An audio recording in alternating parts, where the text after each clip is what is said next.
amantes del conocimiento y bienvenidos a un nuevo episodio de La Rebelión de los Datos. Soy Claudia Pérez y los invito a conocer más sobre el futuro de nuestro mundo digital a través de distintos profesionales de distintas áreas donde conoceremos cómo se conecta la ley con las nuevas tecnologías. Así que sin demora presentaremos a nuestro invitado de hoy para dar comienzo a este nuevo capítulo de La Rebelión de los Datos. Nuestro invitado es el doctor Juan Raso Delgue, quien ha ocupado como grado 5 las cátedras de Derecho del Trabajo y de Relaciones Laborales de la Universidad de la República, especializándose actualmente en el impacto de la inteligencia artificial en el trabajo. Además, es miembro de número de la Academia Iberoamericana de Derecho del Trabajo y la Seguridad Social. Y es autor de libros y más de 150 artículos publicados en países latinoamericanos y europeos. Así que sin más preámbulos, déjenme darle la bienvenida al invitado de hoy, el doctor Juan Raso. Muy buenas tardes, doctor, ¿cómo está? ¿Todo bien? Bien, un honor tenerlo por acá. Encuentros sobre temas que a veces uno cree del futuro y en cambio son del presente. Qué bueno, me encanta. Doctor, el tema que nos convoca entonces para hoy es el impacto de la inteligencia artificial en las relaciones laborales y la protección de datos personales del trabajador también. Para poner un poquito en contexto a las personas, según el último informe de la Organización Internacional del Trabajo, la OIT, realizado en agosto del 2023, se concluyó que es muy probable que la inteligencia artificial generativa complemente puestos de trabajo y no los destruya.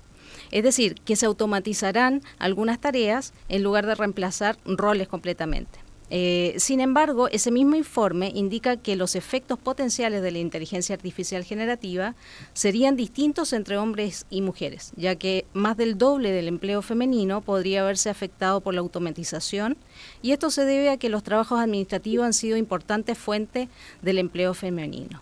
Entonces, teniendo en cuenta este estudio de la OIT, ¿cómo cree usted que impacta la inteligencia artificial y los algoritmos en las relaciones laborales? Bueno, en primer lugar, hay algo que es muy importante, que yo siempre comienzo estos encuentros expresando que nosotros creemos que estamos fantaseando, que estamos hablando de un futuro lejano. En cambio, hoy en día hay un fuerte impacto de la inteligencia artificial y de los algoritmos en diversos aspectos. Por ejemplo, la construcción de los algoritmos se efectúa con datos y esos datos se extraen de la propia intimidad del trabajador y el trabajador es cómplice. Es decir, el algoritmo no viene y nos obliga a dar los datos. Somos nosotros que voluntariamente, cuando utilizamos las aplicaciones, todas esas cosas, marcamos los datos. Esto influye especialmente en la relación de trabajo. Por ejemplo, en los ritmos de productividad que son cada vez más acelerados. El algoritmo no descansa. El capataz de una empresa a veces fuma un cigarrillo, a veces habla con el jefe o va al baño. El algoritmo controla objetivamente durante las 44 horas del día las tareas que se realizan en la empresa, ¿no? Y también es cierto que nosotros vemos cómo somos cada vez más controlados a través, por ejemplo, de equipos, de relojes, de monitores, de grabaciones, que de alguna manera nos hacen vivir en un espacio de cibersubordinación, donde vamos perdiendo nuestra propia individualidad y donde, por supuesto, existe una fuerte agresión también a la salud del trabajador. Pero esa es la realidad, eso hay que enfrentarlo, eso hay que examinarlo para tratar también de sacar provecho en un mundo en el cual nosotros somos cómplices, porque con nuestro celular nosotros somos los principales consumidores de las aplicaciones. Claro, y esto que decía la OIT del impacto que puede tener especialmente en el empleo femenino, porque digamos, nosotras realizamos muchas tareas administrativas que podrían ser reemplazadas ahora por la inteligencia artificial. ¿Cómo se puede prever esto, tener, no sé, un plan B? Yo creo que hay un gran impacto de la inteligencia artificial en la discriminación de géneros. Hay un impacto en los orígenes, porque a veces las mujeres, aquellas que están en situación de pobreza, tienen más dificultades para acceder a la educación, y la educación va de la mano con las nuevas tecnologías.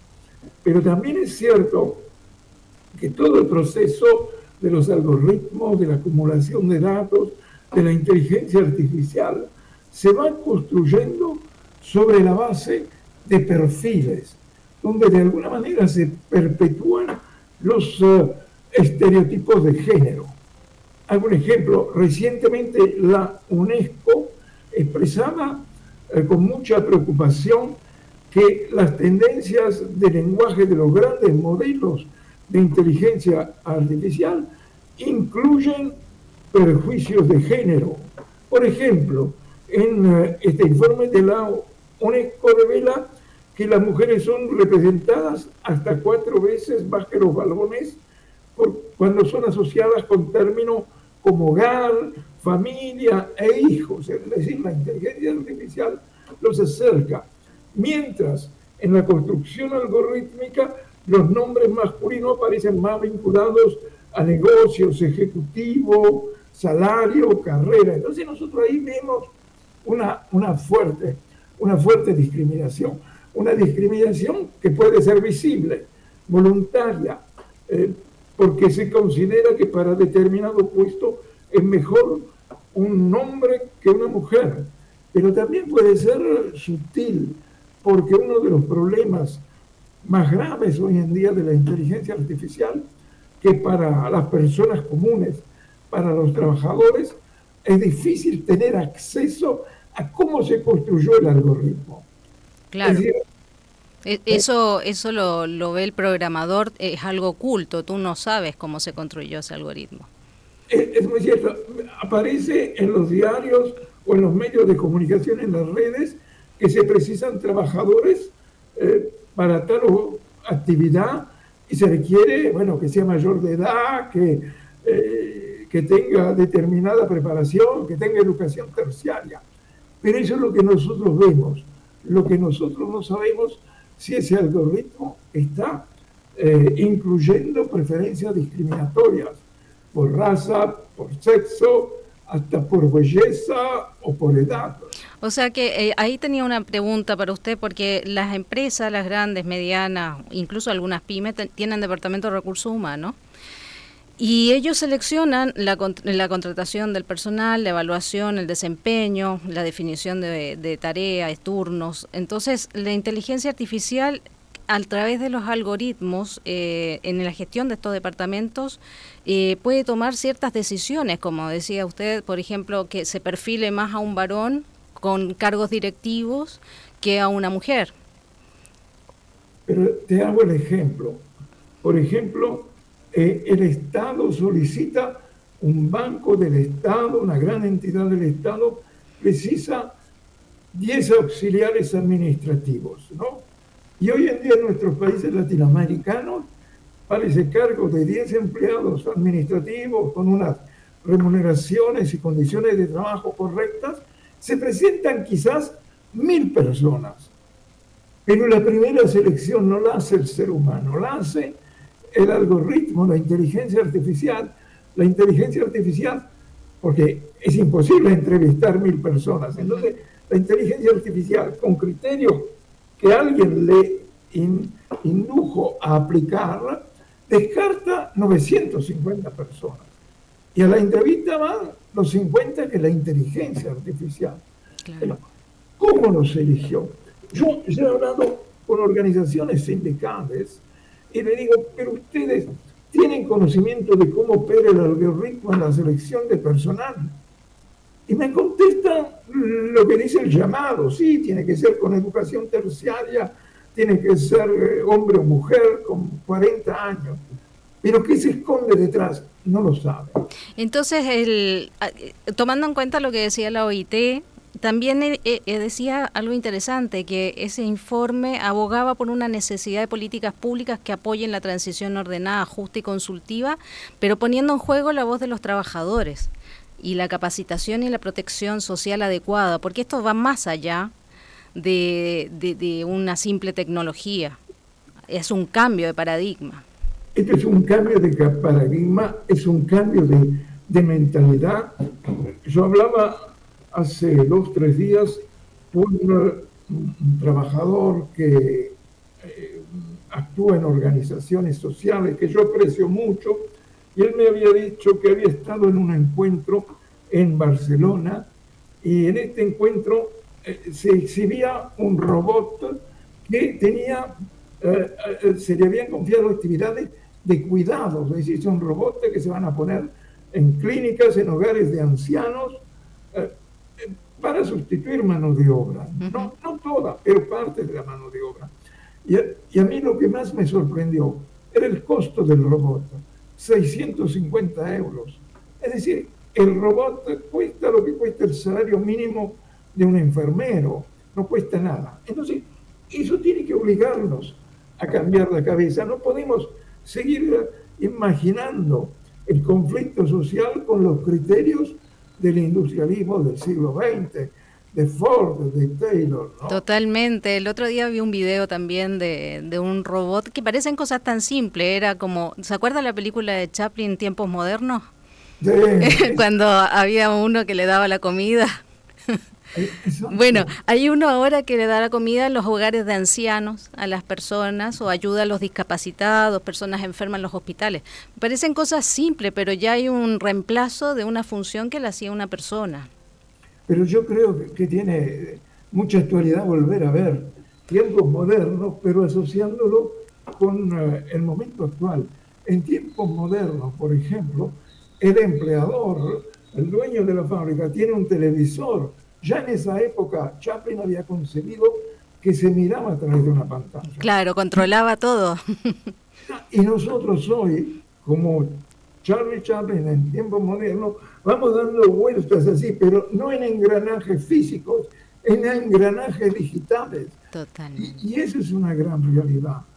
Y es un hecho que tiene que preocupar a las organizaciones sindicales, especialmente, porque ¿quién va a defender mejor a los trabajadores y no las organizaciones? Totalmente. Y profesor, en ese sentido, ¿usted o le han consultado para hacer alguna capacitación a alguna organización sindical?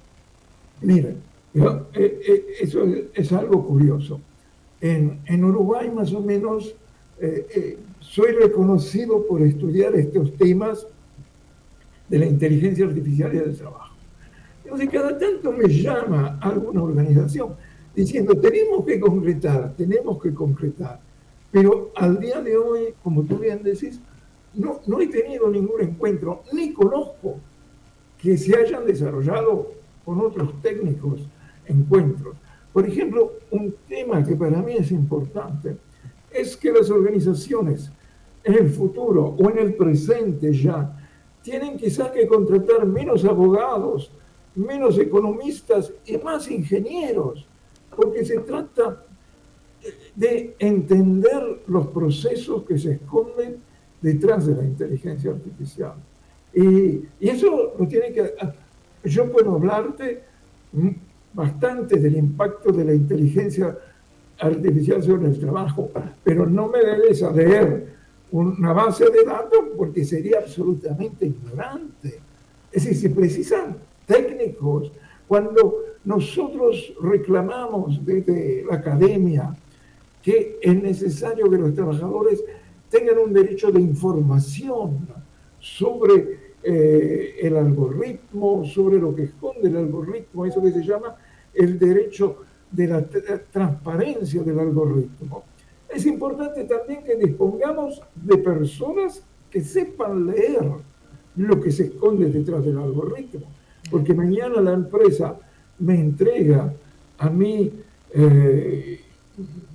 todos los números, el sistema binario, los datos que se construyeron, y no entiendo nada. Claro. Entonces, estos son los grandes desafíos. ¿Y cuál es la percepción que yo tengo? La percepción que tengo es que todos los desafíos nuevos son difíciles de enfrentar.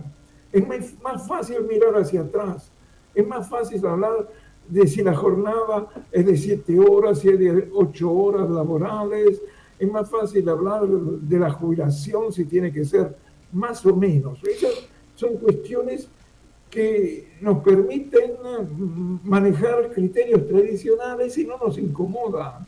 Sí, puede ser que este tema, cuando se plantea de hablar el algoritmo con un sindicato o con alguna agrupación, parezca algo muy matemático, ¿no? Como que nos vamos a meter en un terreno que un poco escabroso que no quiero ver o que no puedo entender. Sin embargo, si empiezas a explicarle cómo estas bases, estos algoritmos almacenan los datos, depuran los datos y después pueden analizar, predecir incluso ciertos aspectos de la personalidad, el comportamiento, los hábitos de la persona, sí que va a generar un interés. Pero primero hay como que informar a las personas adecuadamente de qué se trata. Bueno, hay otra cuestión. Es decir, nosotros tenemos no solo que aprender a conocer estas cosas, sino que tenemos que tomar conciencia, tenemos que saber. Es decir, deben existir políticas del Estado de comunicación. Digo, hoy en día, algo que se está discutiendo en la comunidad europea, cuáles son los límites de los derechos del empleador en la utilización de datos del trabajador, ¿no? O si el trabajador puede hacer exámenes biométricos del trabajo. Si el empleador puede hacer un examen biométrico. Yo creo que se puede hacer un examen biométrico a la persona que va a un estadio de fútbol donde hay un partido, donde está la policía, pero un trabajador no tiene que ser sometido a aparatos que no parecen invasivos, pero son más invasivos del pasado. Entonces, a ti te ponen en una cápsula tu cara, tu pelo, tus sensaciones. Hoy en día hasta se ha llegado más allá. Hoy en día hay empresas que están vendiendo sistemas para captar lo que tú pensás, para de alguna manera ingresar en tus neuronas, ¿no? Eso es algo impensable, eso me parece más allá de cualquier cuestión del pasado. Sí, de hecho ya hay jurisprudencia al respecto de un caso Girardi versus Emotiv. Sí. El caso de Emotiv en Chile. Exacto. Vende una vincha muy elegante, y en la publicidad que hace dice: señores empleadores, compren esta vincha, porque así pueden saber si el trabajador está cansado y lo hacen descansar. Mentira. Lo que tú podés con esa vincha es captar si el trabajador está ansioso, estresado, sereno, preocupado, y estás ingresando en las propias neuronas. Totalmente. Hoy en día llegamos a hablar de neuroderechos, porque vamos perdiendo el derecho en nuestras mismas neuronas. Sí, sí. Entonces, y es como tú decís, pero estas cosas, ¿cuántas personas las conocen? La población está informada. Es decir, sabemos que cuando nosotros hacemos un clic en aceptar, estamos firmando un contrato de 30 páginas, entregando nuestra imagen, nuestra alma, nuestra vida. Es que va muy rápido, e incluso esta empresa que es del dueño de ChatGPT se ha instalado en varios países captando, escanea el iris a cambio de Bitcoin. Y claro, hay un vacío legal en muchos lugares que no está previsto, no es un delito, no es una falta, no es nada. Claudia, hay una cosa muy interesante que es lo que tú venís de decir. Yo lo recordaba en una clase de estudiantes en el día de ayer. En 2015 aterrizó en Uruguay Uber y la plataforma de pedido ya. Y eso más o menos fue contemporáneo en todo el mundo. Estamos en el año 2024. Han pasado 10 años. Y durante estos 9, 10 años los legisladores siguen debatiendo sobre cómo legislar Uber. Y mientras tanto las aplicaciones viven tranquilas mientras los legisladores se pelean. Es decir, el derecho, la ley, el legislador están siempre un paso atrás de las aplicaciones. Entonces ese también es un problema. ¿Por qué? El trabajador del entorno digital está desprotegido porque no existen normas. Yo preferiría pocas normas, pero por lo menos que establezcan una plataforma mínima de tutelas. Es decir, yo no entro en el debate si el repartidor es de un aplicativo, si el repartidor que te trae la pizza es subordinado o no. No sigamos debatiendo, pongámosle algunas tutelas claras en materia de mínimos salariales, en materia de accidentes de trabajo, en materia de una indemnización si los llegan a despedir.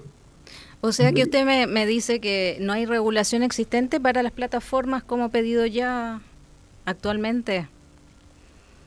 Es que sigue pasando el tiempo. En Chile han aprobado una ley sobre plataformas, en España también, pero en Uruguay no lograron hacerlo. En Brasil Lula envió hace 10 días un proyecto de plataformas. Y en Europa, lo que es más grave, el 13 de diciembre de 2023, con la presidencia de España en la Unión Europea, se aprueba un proyecto de directiva para asegurar un mínimo de tutelas a los trabajadores de plataforma. 10 días después cambia la presidencia. Ya no es España, es Bélgica. Bélgica consulta a diversos países y borra ese proyecto de directiva. Y estamos hablando de Europa que de alguna manera está al primer nivel de los problemas de la dimensión digital.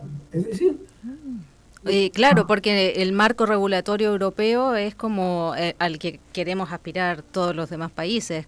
Es ahí hacia donde nosotros miramos. Y entonces, en ese marco regulatorio no aparecen nuevos criterios en materia, por ejemplo, de privacidad.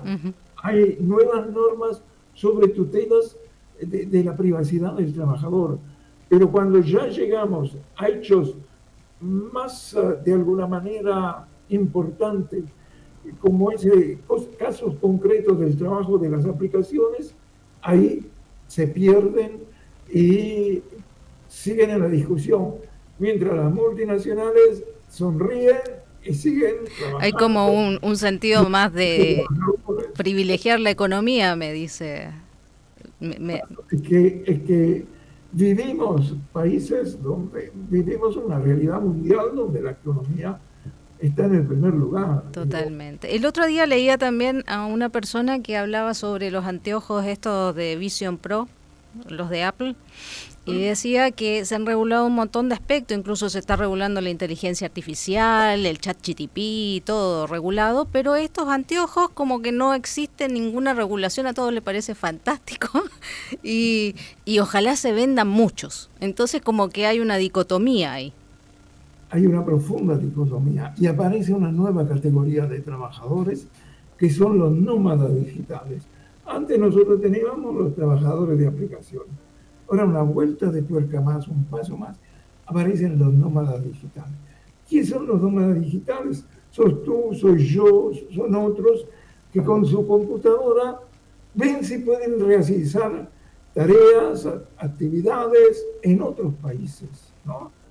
Y entonces, la primera pregunta es, ¿cómo te conectas con otros países? Entonces, tú navegás en Google, es sorprendente la cantidad de sitios web que hay donde tú podés ofrecer tus servicios, tus habilidades y te pueden contratar.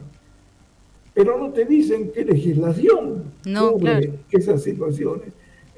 Hay que estar mucho en la buena fe de las partes, ¿no? Totalmente. A veces me han preguntado jóvenes, bueno, ¿qué hago? Me han ofrecido un trabajo en Australia porque estuve buscando en la red. Bueno, hace una prueba. Y mira si te pagan por lo menos un sueldo. Si te pagan un sueldo, probablemente pagarán otro. Y Y los muchos institutos, trabajos son remunerados por PayPal, que es una plataforma, entonces no hay pagos de aportes, claro, a la larga te quedas sin aportes jubilatorios. hay también plataformas mundiales que le aseguran al empleador que, por ejemplo, yo soy de Uruguay, entonces la plataforma le asegura al empleador que me va a mantener con una mínima legislación de protección en Uruguay. Pero eso es lo que dice el texto de la plataforma, porque todo es inmaterial y no hay una legislación. Si mañana la plataforma no pagó contribuciones a la seguridad social uruguaya, yo no tengo a dónde reclamar. Es decir, a mí no me gusta hacer afirmaciones apocalípticas. En realidad, más que en el futuro, vivimos en el pasado. Es como en el Far West. El mundo digital tiene aspectos como la guerra de cowboys e indios, donde vale la razón del más fuerte. Y el más fuerte, como tú decís, es el más fuerte económicamente, porque hoy en día lo económico que no es tampoco algo tangible, porque hoy en día el multimillonario no es el dueño de un castillo, es el dueño de una aplicación, de un sistema, de Facebook, de Meta. Sí, de Spotify. Ese es el problema. Totalmente. Y este señor que escribía sobre estos anteojos también ponía esta situación de como enajenación, de estar como fuera de la realidad, de no enterarse de lo que está pasando políticamente, vamos a estar como subordinados a las gafas en un mundo ideal donde todo es una fantasía.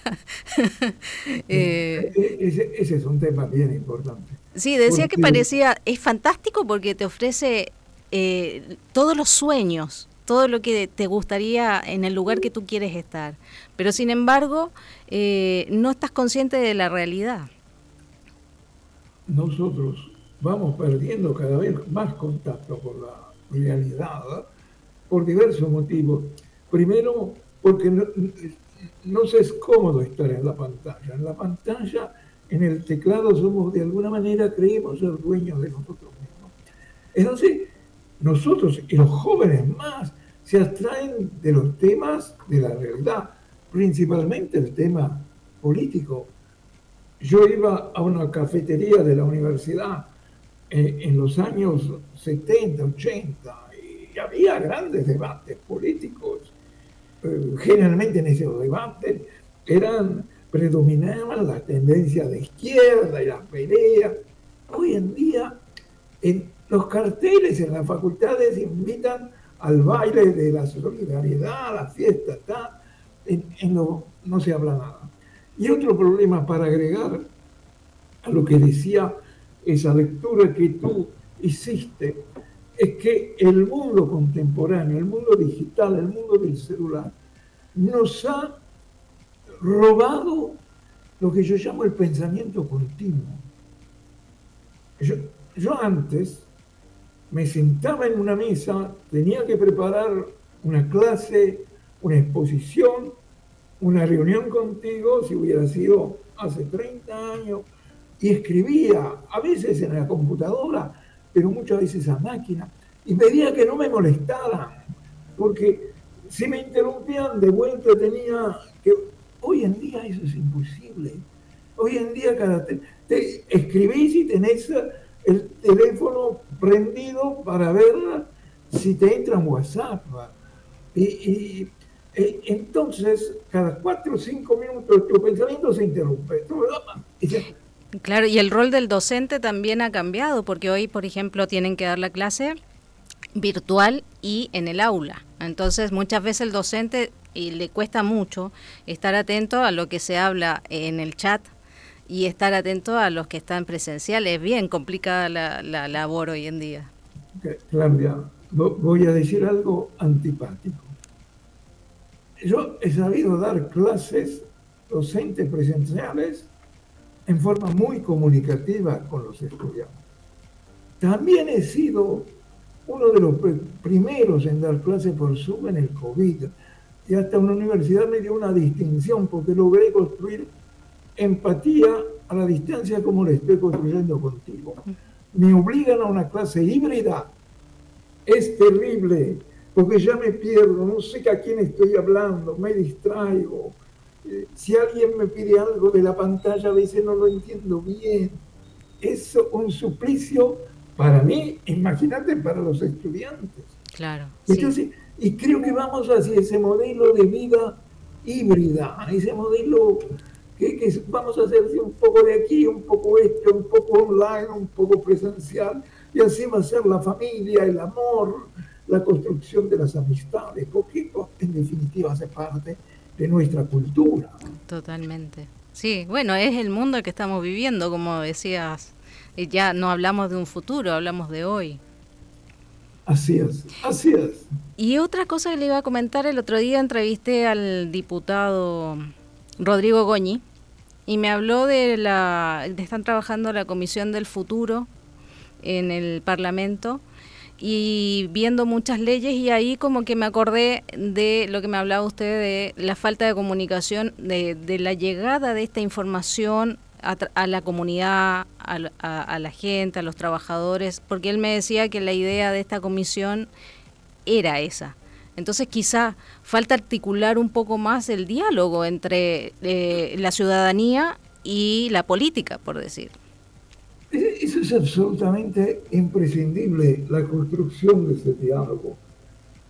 El problema que yo veo es que en ese diálogo que nace en la comisión, donde probablemente en la comisión sean toda gente correcta, de que se ponen de acuerdo, eso va al Parlamento, va a difundirse en los medios de comunicación y comienza a complicarse con la política. Entonces, cada partido teme que el otro saque un rédito político de una ley o de un acuerdo. El ejemplo más cercano es precisamente en Uruguay. Desde el año 2022 hay un proyecto de ley sobre trabajo de aplicaciones. ¿Es bueno? ¿Es malo? No, es común, es normal, pero por lo menos es algo. Bueno, sobre ese proyecto discuten, vamos a mejorarlo, no vamos a mejorarlo. Y en ese debate no sale nada. Entonces, ojalá que esta comisión del futuro empiece un diálogo con la ciudadanía. Por lo que él me dio a entender, están trabajando, por ejemplo, la ley ya está por salir, han trabajado mucho en la de la fake news, ahora que viene la campaña política y ya se empezó a ver cómo funciona esto. A todos les urge, de todos los partidos, por eso están muy de acuerdo, porque esto los perjudica a todos, las mentiras en las redes sociales. Cuesta mucho después desmentir, siempre queda esa noticia dando vuelta. Ahora también, ¿cómo se ponen límites a estas nuevas realidades políticas, ¿no? Porque hoy en día también la doble cara que tiene la tecnología, la inteligencia artificial, puede ayudar en la comunicación de los políticos con la ciudadanía, o puede también, a través de falsos mensajes, ensuciar la cancha democrática. Claro. Sí, eso es algo que él me remarcó, que se pone en peligro la democracia. Porque si después nosotros vamos mucho más a fondo, en esto no está en juego solo la cultura, está en juego la propia democracia, ¿no? ¿Y qué sucederá mañana con el peor dictador que tenga la mejor inteligencia artificial generativa? Entonces, ese es el gran peligro, ¿no? Claro. Y yo leí un artículo suyo sobre el ecosistema laboral, donde usted empleaba ese término, ¿no? Ecosistema laboral, para referirse a las relaciones laborales clásicas. Entonces, ¿cómo usted cree que se fusionará ese ecosistema tradicional con este ecosistema digital? Porque ahora es otro ecosistema lo que veníamos hablando. Mira, si tuviera que resumirlo muy brevemente, lo resumiría en algo que afirmo muchísimo. Uno de, de los temas, uno de los desafíos para el ser humano es aprender a colaborar con el robot. Es decir, en el pasado el robot era una máquina, tú la prendías y la apagabas. No es simplemente una máquina. Hoy tú puedes dar instrucciones al robot, el robot puede darte instrucciones a ti. Un robot médico probablemente está indicando al cirujano lo que él tiene que hacer. Entonces, es decir, hay que desarrollar habilidades que nos permitan interactuar con lo digital, con ese mundo digital. El mundo del futuro, por lo menos a 20 años, yo no lo veo ni totalmente digital, ni totalmente humano, pero sí en una interconexión continua entre lo humano y lo digital. Entonces, para eso hay que desarrollar especiales competencias. Hay que aprender a ser comunicativo, a saber trabajar en grupo, a saber plantearnos entre todos cómo actuar con los elementos artificiales, ¿no? Hay que tener capacidades de liderazgo, hay que tener también una resistencia a la frustración, porque esto nos puede traer golpes. Pero también hay que tener ojos abiertos hacia el futuro. Yo discutía con un compañero si el progreso es una línea en ascenso o si el progreso puede subir y también descender, ¿no? Y en mi opinión el progreso es como esas grandes olas, ¿no? Esas olas de los surfistas. Es decir, nosotros llegamos en los años 60, 70 del siglo pasado, la ola creció enormemente, después bajó, después vino la inteligencia. Y yo creo que la ola de la mano de la inteligencia artificial está volviendo a subir. Pero nosotros en este momento nos encontramos ahí, en la parte de abajo. Entonces, tenemos miedo a esa ola ascendente y tenemos que aprender a superar los miedos. Y los miedos solo los podés superar con más educación. Eso es como yo lo veo. Yo creo que en definitiva va a haber un resultado positivo. A veces también a los estudiantes digo, recuerden, los pequeños y pobres trabajadores de las fábricas de velas en el siglo XIX, cuando llegó la electricidad, estaban desesperados. Bueno, hoy en día Internet es la electricidad del siglo XXI. Entonces, menos miedo y más aprender a interactuar. Claro. Sí, eso sí. Es lógico. Eso va a traer una grieta bien grande entre personas que logren empatizar con las tecnologías y personas que quedan excluidas. Una brecha. Esa brecha. Claro. Hoy somos países cada vez más ricos y sin embargo con cantidad de pobres cada vez más en expansión. Porque los robots producen, pero lo que producen no lo distribuyen adecuadamente. Entonces, ese es un problema político real, importante. ¿Cómo, si se da esta previsión que yo digo, si vamos hacia una sociedad de la abundancia, porque lo digital lleva a esa sociedad de la abundancia, ¿cómo se va a repartir? ¿Con qué criterio se va a repartir esa abundancia? ¿No? Y ese es un tema ideológico, político, en definitiva. Claro, sí. Es como yo creo que cuando pasó la transición de los trabajos, los oficios, por ejemplo, una secretaria antes trabajaba con una máquina de escribir, luego eso cambió a un computador, pero siempre estuvo asociado a la mano de el que tenía la oportunidad de aprender, y ahí enganchamos con la educación y las habilidades que tienen que tener desde niños para estas nuevas profesiones, porque todo está evolucionando muy rápido. Quizá antes la evolución no se notaba tanto, ahora es muy rápida. Es así, pero yo insisto mucho, antes era importante lo que uno sabía hacer, teclear. No era muy distinto teclear la máquina mecánica o la IBM o la computadora actual. Pero hoy en día se precisa algo más. No se precisa solo saber hacer las cosas, sino es cómo saber hacerlas, con qué energía, con qué entusiasmo, con qué creatividad, ¿no? Claro. Y eso habría que enseñarlo desde la escuela a los niños, ¿no? Y seguimos, en cambio, hablando de la historia de los generales que no sé qué hicieron en el siglo XVII o XVIII, ¿no? Totalmente, va muy rápido el avance de la tecnología.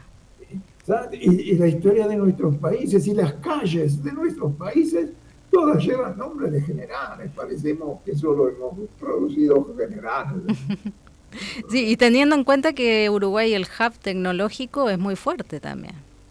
Es muy fuerte. Claro. Yo creo que eso es importante. Sin entrar en temas políticos, pero hay que rescatar que en la primera presidencia de Tabaré Vázquez se desarrolló el plan Ceibal, que llevó la computación a los niños. Hay hoy en día, yo creo, uno de los mejores conexiones de Internet de América Latina, con lo cual las herramientas están dadas. Sí. Es, yo creo, el proceso educativo que le falta energía. En la época del COVID se desarrolló, yo digo para bien, la telemedicina, porque a veces lo que vivimos en una gran ciudad pensamos que necesidad de la telemedicina, pero para la gente que vive en el campo, lejos, la telemedicina puede llegar a ser una bendición, ¿no? Y se legisló, hay una ley que la regula. Que la regula y todo ese tipo de cosas. Bueno, yo hablaba hace 2 años o 1 año y medio con el decano de la Facultad de Medicina. Y decía, doctor, ¿qué le parece lo de la telemedicina? Y me hablaba.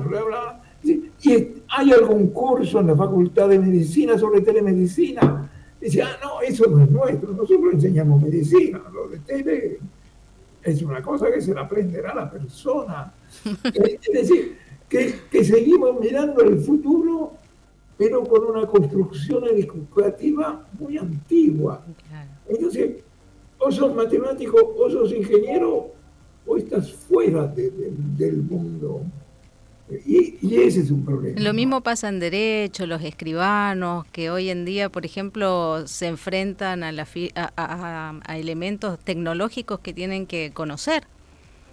Pero por eso, la nueva tecnología, el otro día, como a mí me gusta y por razones de edad ya lo puedo hacer, siempre trato de pinchar a mis colegas, y especialmente a los colegas y colegas que han llegado a ser jueces y juezas, ¿no? Hoy estamos hablando de la inteligencia, de la justicia predictiva. Es decir, estamos hablando que el robot puedan dictar sentencias. Yo escribí esto en el blog porque me parecía casi un absurdo que un famoso juez colombiano me contestó diciendo que era muy interesante la justicia predictiva, pero había que acotarla. Es decir, el juez tenía que elaborar su sentencia en base a la justicia predictiva, en base a lo que decía el algoritmo, pero después darle su toque personal final. Con lo cual ese juez me estaba confirmando que el robot está ingresando en la sala del juez. Lo que yo decía antes, la persona tiene que interactuar con el robot. Bueno, el juez ya tendrá que interactuar con la sentencia o el proyecto de sentencia que le dicte. Claro. El juez pondrá todo en una base de datos, cliqueará y le saldrá una sentencia tipo ChatGPT. Y después, si la sentencia le parece que puede ser mejorada, la mejorará, o la ajustará, o bajará la pena, o la aumentará. Pero la base, el asistente del juez ya va a ser el ChatGPT o lo que surja como inteligencia artificial generativa. Totalmente. Sí, de hecho ya está operando en algunos en algunos lugares del mundo esto de la justicia predictiva ya se viene. Pero a veces hay, por ejemplo, en pequeños juicios, en juicios de multas, en cosas pequeñas, que a veces llevan un desgaste burocrático enorme, quizás la justicia predictiva sea mejor. Y alguien puede decirme, pero un juez no es más justo. No lo sé. Y los algoritmos se basan en las estadísticas, hacen un cálculo matemático. Pero los jueces también actúan con su corazón, con su sensibilidad. Claro. El algoritmo dice, superaste los 70 kilómetros por hora, pulsa, marcha. No hay corazonada. Entonces yo no digo justicia predictiva para todo, pero sí para algunos casos donde lo cuantitativo puede facilitar una solución cualitativa. Totalmente. Y en ese sentido, hay un filósofo, Nick Bostrom, que señala que está por llegar una nueva etapa que es la superinteligencia. Y esto sería que es como un intelecto de los mejores cerebros en todos los campos, implementados en un ordenador que va conectado a un conjunto de ordenadores en red, como la Matrix. Entonces, Bostrom señala que esta superinteligencia tendría la capacidad de cambiar de estructura, como los organismos, ¿no? Tiene una plasticidad suficiente para modificarse a sí mismo, como lo hacen los organismos vivos. Y ahí ya estaríamos hablando de que la IA no sería solamente cuantitativa, sino sería cualitativa, lo que me acaba de decir usted. Entonces tendríamos unas máquinas que quizás podrían ser capaces de tener subjetividad. Pero también ahí ves, la teoría es interesante, pero después en la práctica yo creo que intervendría la opción política, la opción ideológica. ¿Quién es el cerebro humano que piensa con la máquina, ¿no? Claro. Y detrás de eso puede haber una opción de tipo diverso, ¿no? Totalmente. Ahí de nuevo ponemos en juego el tema de la democracia, ¿no? De proteger la democracia. Claro, siempre volvemos a lo mismo. Volviendo a lo que tú decías al comienzo. Totalmente. Es hablar, es dialogar, es transmitir estas cuestiones a la sociedad, que la sociedad se despierte, que las personas que tengan 40 y 50 años vayan a clase de computación, porque si no van a desaparecer todavía jóvenes del mercado laboral. Así es. Entonces, ese tipo de cosas también tiene que preocupar, ¿no? En Uruguay hay una ley que a los 45 años ya podés tener algún subsidio especial de vejez, porque ya si no conseguís trabajo te ofrecen apoyo. Entonces, cuando a los 45 años, para mí es el flor de la inteligencia, de la capacidad, ¿no? Totalmente. Sí, pero, claro, son un montón de cosas que se plantean, la verdad que, y temas éticos mezclados de la mano con las tecnologías también. En fin, son esos temas que no podemos esconder, porque si no nos van a pegar más fuerte, si no se cuentan. Lo que nos queda claro, y como a modo de reflexión, es que tiene que llegar la información, hay que despertar un poco y, por ejemplo, los sindicatos, aprender, el trabajador necesita aprender dónde está parado y las herramientas que va a necesitar. Yo creo que hay dos funciones, una para el Estado. El Estado tiene que tener la función pública de educar e informar. A veces yo recuerdo en el pasado que por otras cosas, por ejemplo, el acoso, había campañas publicitarias del Estado con afiches. Hoy no veo campañas publicitarias de nada. Imagínate, la institución más importante del Estado, hoy en día, institución muy seria, es AGESIC, ¿no? La Agencia Gubernamental de Gobierno Electrónico. Di una clase ayer a jóvenes de facultad, es decir, de educación terciaria. Eran 80, 90. Dije, ¿ustedes saben qué es AGESIC? Nadie sabía. Entonces, hay un rol de información del Estado. Y después un rol de información del sindicato. Pero el sindicato antes de informar a los afiliados, tiene que aprender Claro, este tipo de temas. Hay personas capaces que ya están en esto, pero después, a la hora de la discusión o de la información, ahí existe problema. ¿Por qué? Porque va a ser inexorable que las nuevas formas de trabajo van a flexibilizar la realidad laboral. claro. El trabajo del futuro no va a ser como el trabajo del obrero metalúrgico de 7 horas, 6 días a la semana, un sueldo fijo, horas extra, va a ser distinto. Y Claro. entonces eso también trae un debate, una discusión en la interna sindical que no es fácil superar. Entonces, la desconfianza de muchos hacia las tecnologías, estas tecnologías nos llevan a la desprotección. Quizás sí, pero si no debatís, la desprotección va a ser total. Claro.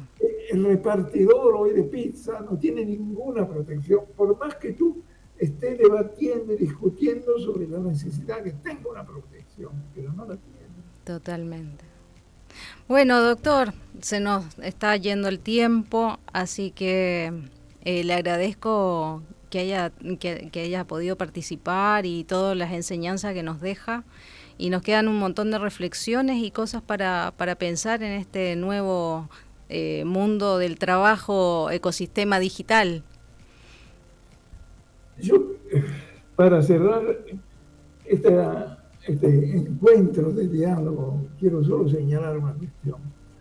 Hay, yo creo, una única forma de resistir a la inteligencia artificial, de controlar la inteligencia artificial, que es nosotros empeñarnos a ser más humanos, a desarrollar más nuestras cualidades humanas, de sensibilidad, de ética, de creatividad. Y ese es el mensaje final que quiero mandar a través de este encuentro tan agradable. Seamos humanos para estar a la altura de la inteligencia artificial. Muchas gracias, doctor. Le agradezco su tiempo. Chao. Chau, chau. Bueno, llegamos al final. Los invito a otro episodio la semana que viene, donde tendremos otros invitados que nos hablarán de las tecnologías, de la ley. Y nada, nos vemos, suscríbanse al canal